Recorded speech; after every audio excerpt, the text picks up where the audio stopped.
To start with, I want to thank our fans. There's a great atmosphere out there. I want to thank our students. They were early, and they packed that student section. That was awesome. It means a lot to us. I think, our football marketing people, they're done an incredible job with this whole boardwalk they got going and the Scarlet Walk. We want our players to feel that big-time feel, and we want what's best for them. We also want what's best for our fans.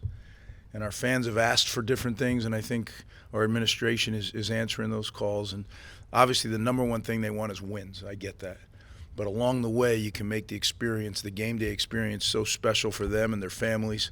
And that's when we pulled up today, it was a different feel. And my hat's off to everyone who made that possible.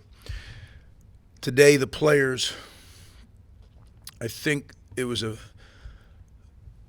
step for us maturity-wise. It's easy in a situation like this to drift. And we did for a little split second there, but our leadership pulled it back, and we call it chopping. I got right back on the chop, and that was important to me and important to our staff. I think my hat is off to our coaches. This isn't an easy week as a coach. This is a very hard week.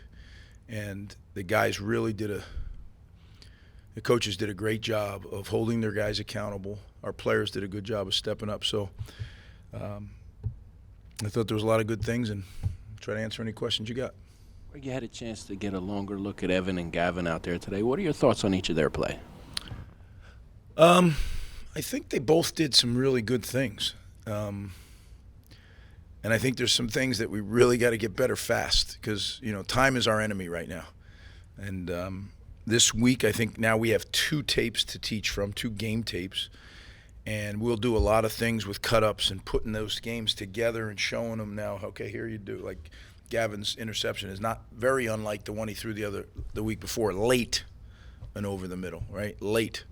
So we'll work on all that stuff. I thought Evan was efficient with the ball. He went to the right places. Gavin was really good in the zone read run game and the power read run game. That ball he threw to, I guess it was Chris. To Chris, that was a rocket shot, and what a great catch. And then Johnny got one, which I was really happy for him because no matter how far he goes in football, playing tight end and all that stuff, Johnny's a quarterback in heart, and he enjoys that. So I was happy for us, but happy for him too. Can you see the pieces here have a really good defense when you watch how it's played in the first 2 games? We have a chance, Steve. 2 big things. Number 1, can we stay healthy? And number 2, how fast do we grow up? And when I say that, I don't mean physically. I just kind of mean like football understanding, football resiliency.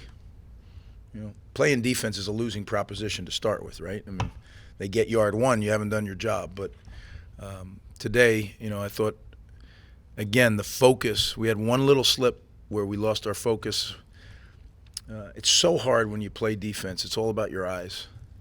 And if your eyes wander at all, you can make a mistake that, can cost you. So, but we're getting better at that for sure. Playing an opponent like this, FCS opponent, 21 straight losses, how much do you take away from what you saw on the field when you're watching the film? Just how much are you taking away from what happened on the field today? Well, in college football, we don't get preseason games. So we play in a really, really tough league. And a game like today was great, number 1, like I said, for maturity, to stay focused, and number 2, to get a lot of different people playing time. I don't know, but I don't know how many different people scored touchdowns. I think it was like 8 or 9 guys scored touchdowns. I don't care who you are, that's good for your confidence. I've been there, done that now. The next time you score, it's not going to be the first time. And even that late return by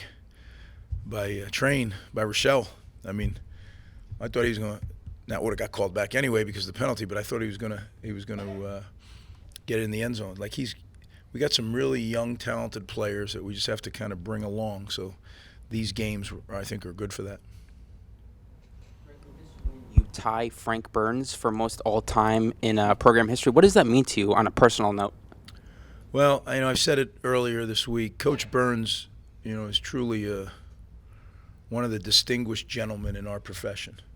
And I had the opportunity to meet him when I came to become the head coach here back in 2000. And it was really good, for a number of years, actually. I would look forward to speaking with him. And then his health failed. But I just have the utmost respect for him. And I just there's a couple coaches that have been here that really have had a huge impact on my career, and he's one of them. Greg, I know it's only 2 games, but are you encouraged by how the linebackers have played so far, especially Tyreem and Dion? Yeah, I am encouraged. I think they're doing a good job. They're learning as they go because there's so much. That to me, that's one of the hardest positions other than quarterback, because you got to be an expert on the run, but you also have to be a semi-expert on the pass. So there's a lot to learn, and you don't know what it is until you know what it is. So it's hard stuff.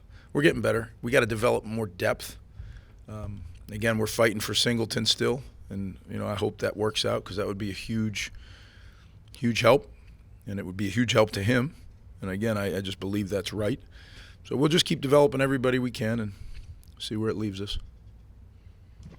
Coach, just to follow up on the FCS question, is playing a team like Wagner something that you could foresee in this program 2, 3, 4 years down the line? Yeah, again, we don't get preseason games.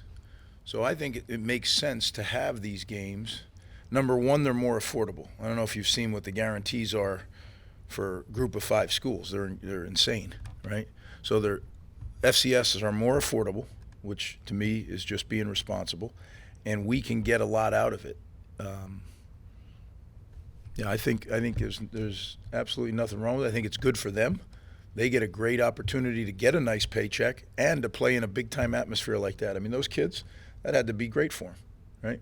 And I know their coach. He's an excellent football coach. I know a lot of guys on their staff. I think it was good for everybody. Final question? Is that? All right, thanks, Coach. All right, guys, thank you.